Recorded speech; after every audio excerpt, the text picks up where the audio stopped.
only you can change your own world.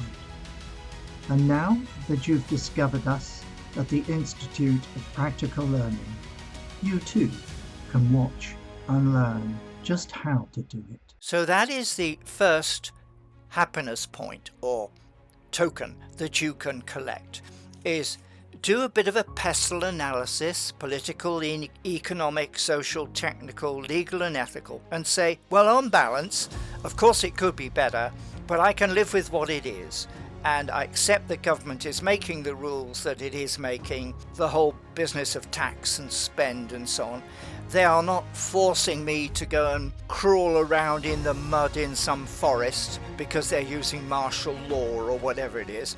So I'm sitting here in front of my computer or on my phone, I'm on the internet, I'm watching YouTube with just millions of distractions for you. Life's okay. So if that's how you feel, then you can collect that first happiness token. The next thing is, how do you feel about what's been going on in your country so far over the last generation? Not just your generation, but the generations before you.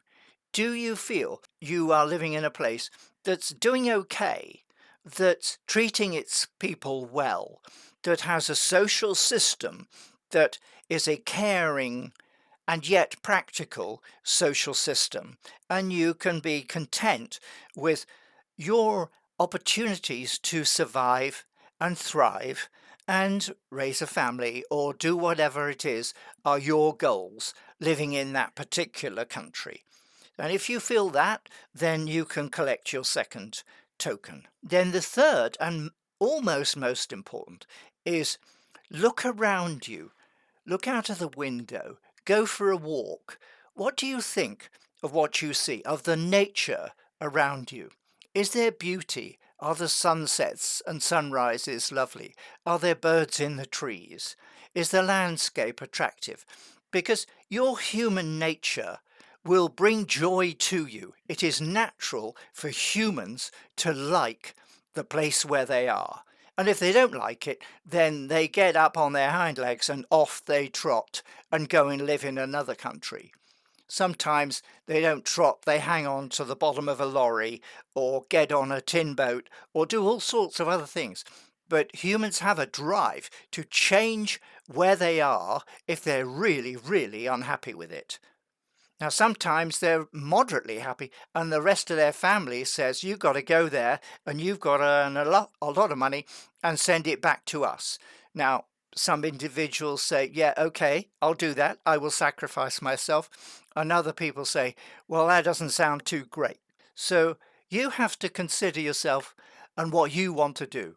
And if you're at peace with that, even if it means going and getting in one of those tin boats, if you're happy with it, you feel that level of self-sacrifice is acceptable, then you can collect a token there.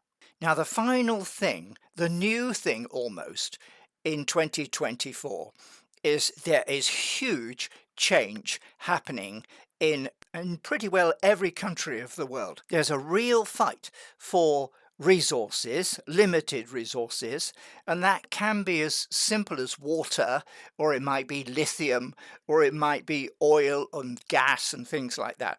But there are fights going on over resources, and also as that goes on, the climate is changing around us at an alarming rate, I think, and I do mean alarming.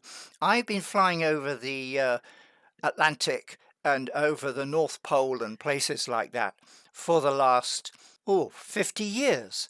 And I just look out of the window, I look at those ice flows, or I arrive in a country, and I go everywhere in the world, literally everywhere in the world, and I see the climate changes that are happening.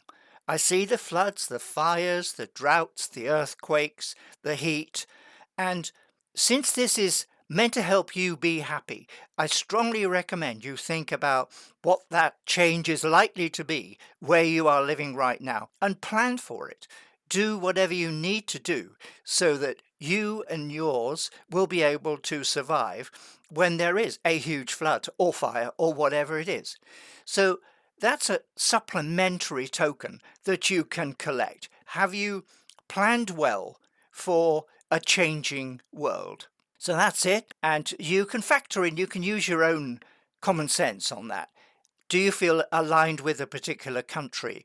Or do you feel it's a tribal thing? Some people belong to a particular tribe that's important because the country boundaries may be entirely irrelevant and they may have been set by some third-party organization.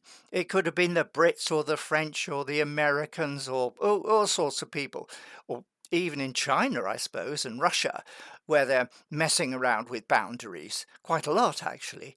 And you just need to look at it all and say, right, never mind what those boundaries are right now. How do I feel about what I call my country? Am I happy about it? Can I be content, or do I have a plan? That's it. So next, we're going to move on from country or nation or tribe. And the next zone we're going to go to is the indigo, or we're going to talk about the world. So that's multiple countries and how humanity and humans and you are going to cope in this new world, which is growing around you so fast. And let's go for less stress, more success, have a planned way of looking at things, and keep looking at those happiness points, making sure you refresh them as and when you need to. Party on.